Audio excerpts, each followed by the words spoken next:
नमस्कार विद्यार्थी मित्रांनो, क्रिएटिव्ह मॅथ्स मराठी या आपल्या लाडक्या युट्यूब चॅनल मध्ये पुन्हा एकदा तुमच्या सगळ्यांचं सहर्ष स्वागत आहे। आज आपण चर्चा करतो इयत्ता 10वी गणित भाग 1 चा सगळ्यात महत्त्वाचा मुद्दा म्हणजे क्रेमरची पद्धत। पहिलं प्रकरण आहे 2 चलातील रेषीय समीकरणे आणि त्या पहिल्या प्रकरणातला एक इम्पॉर्टंट प्रश्न, जो प्रश्न आपल्याला परीक्षेला येत असतो तो प्रश्न म्हणजे क्रेमरच्या पद्धतीने 2 चलातील रेषीय समीकरणे सोडवा। कधी कधी डी ची किंमत काढायला सांगितली जाते, कधी कधी डीएक्स ची। तर या कन्सेप्टवरती आपण डिटेलमध्ये चर्चा करणार आहोत। तर पटकन जाऊयात पुढे जाण्याच्या अगोदर एक रिक्वेस्ट आहे मित्रांनो, नवीन असाल आपल्या चॅनलवर, अजूनपर्यंत आपला चॅनल सबस्क्राईब नसेल केला तर आत्ताच आपला चॅनल सबस्क्राईब करून त्या बाजूला असलेलं बेलचं बटन दाबायला विसरू नका।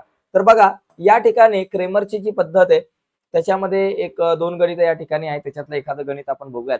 बघा, क्रेमरच्या पद्धतीने समीकरणे सोडवा हे समजून घेण्याच्या अगोदर तुम्हाला मला एक गोष्ट समजून सांगायची, ती म्हणजे अशा प्रकारे निश्चयकाची किंमत जर काढायला आली तर ती कशी काढायची हे आपल्याला माहिती पाहिजे अगोदर, कारण हे आलं तरच आपल्याला या पद्धतीने क्रेमरच्या पद्धतीने समीकरण सोडवता येतील। तर अशा प्रकारे निश्चयकाची जर किंमत काढायला आलं, 1 मार्काला प्रश्न विचारला जातो आणि नंतर मग आपण ही समीकरण सोडवू।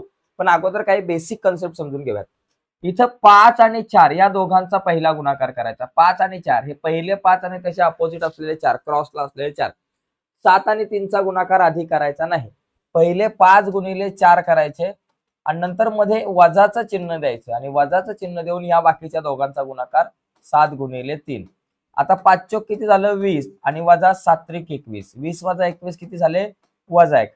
तर अशा प्रकारे आपल्याला हे आलं पाहिजे, ठीक आहे। मग आता आपण बघूयात क्रेमरच्या पद्धतीने समीकरण कशी सोडवायची। तर समजा हे पहिलं समीकरण मला सोडवायचंय, 5x अधिक 3y बरोबर वजा 11, हे समीकरण नंबर 1 आहे। आणि दुसरं समीकरण आहे 2x अधिक 4y बरोबर वजा 10।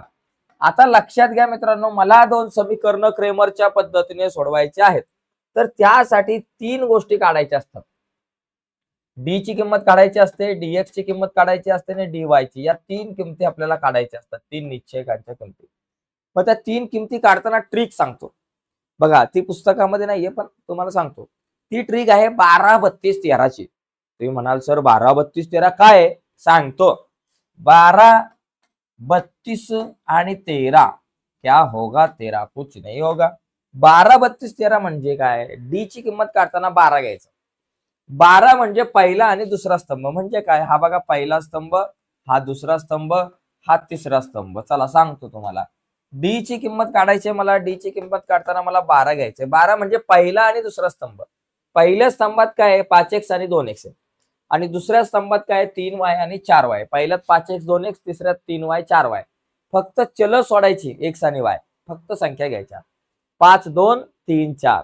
मग इथं लिहायचं 5 2 आणि इथं 3 4 लिहायचं आणि बाकी याची किंमत कशी काढायची मगाशी सांगितलं, 5 गुणिले 4 यांचा गुणाकार करा, मध्ये वजाचं चिन्ह द्या आणि 2 गुणिले 3 यांचा गुणाकार करा। बघा 5 चौक झाले 20, वजा 2 त्रिक 6, 20तून 6 गेले राहिले 14। तर अशा प्रकारे आपल्याला डी ची किंमत मिळेल 12 घेऊन। आता डी नंतर डीएक्स, डीएक्स काढताना काय घ्यायचं 32 घ्यायचा।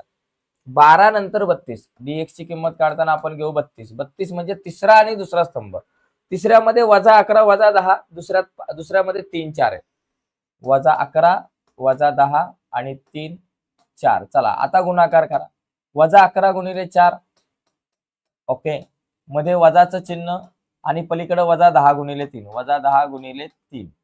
आता 11 चौक 44, 11 ला वजाचं चिन्ह म्हणून इथं वजा 44, कंसाच्या बाहेर वजा आहे, आतलं चिन्ह बदललं, हे वजा वजा अधिक झालं 10 त्रिक 30।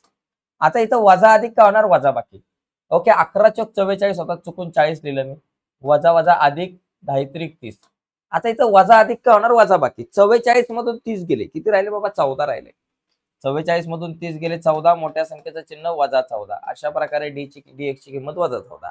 डी काढला, डी काढताना 12 घेतलं, डीएक्स काढताना 32 घेतला, तर डीवाय काढायचं। डीवाय काढताना 13, 12 झालं 32 झालं, आता 13 ची किंमत काढू। 13 13 म्हणजे पहिला आणि तिसरा स्तंभ, पहिल्यात 5 2, तिसऱ्यात वजा 11 वजा 10, पहिल्यामध्ये 5 आहेत 2 आहेत, तिसऱ्यामध्ये वजा 11 आणि वजा 10 आहे। आता बाकी प्रोसेस तुम्हाला माहिती आहे, 5 गुणिले वजा 10 करा, 5 गुणिले वजा 10, मध्ये वजाचं चिन्ह आणि इथं वजा 11 गुणिले 2, वजा 11 गुणिले 2 कंस पूर्ण, 5 10 50, वजा 10 आहे म्हणून इथं वजा 50. आता हे वजा वजा अधिक 11 दुने 22. वजा अधिक वजा बाकी 50 मधून 22 गेले, राहिले 28 आणि मोठ्या संख्येचं चिन्ह वजा 28. तर बघा मित्रांनो, अशा प्रकारे डी ची किंमत मिळाली 14, डीएक्स ची किंमत मिळाली वजा 14 आणि डीवाय ची किंमत मिळाली वजा 28. आता आपल्याला कशाची किंमत काढायची? एक्स आणि वायच्या किंमती काढायच्या. मग एक्सच्या आणि वायच्या किंमती काढताना इथे लिहायचं क्रेमरच्या नियमानुसार. इथं असं नियमानुसार गुणधर्मानुसार सूत्रानुसार असं लिहिलं. एक्स ची किंमत काढण्यासाठी सूत्र असतं डीएक्स भागिले डी आणि वाय ची किंमत काढायचं सूत्र असतं डीवाय भागिले डी. एवढं लक्षात ठेवा. ओके.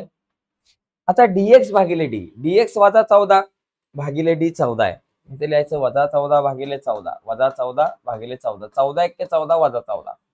वाय ची किंमत काय? डीवाय भागिले डी, डीवाय ची किंमत वजा 28 भागिले डी 14 आहे, वजा 28 भागिले 14, 14 1 14, 14 दुने 28 म्हणजे वजा 2 या ठिकाणी आलं. म्हणजे एक्स बरोबर वजा एक्स आणि वाय ची किंमत वजा 2. आता या ठिकाणी लक्षात घ्या, प्रश्न इथं कसा विचारला जाईल अनेक प्रकारे. पहिली गोष्ट आहे ना, फक्त असा डायरेक्ट प्रश्न विचारला जाईल अशातली गोष्ट नाही की बाबा 2 समीकरणं दिली आणि सांगितलं समीकरणं क्रेमरच्या पद्धतीने सोडवा, असंच नाही. तर या व्यतिरिक्त आणखी काय विचारलं जाऊ शकतं की बाबा या 2 समीकरणांना क्रेमरच्या पद्धतीने सोडवण्यासाठी डी ची किंमत काढा. फक्त सांगतील की बाबा डी ची किंमत काढा, मग फक्त डी चीच किंमत काढायची.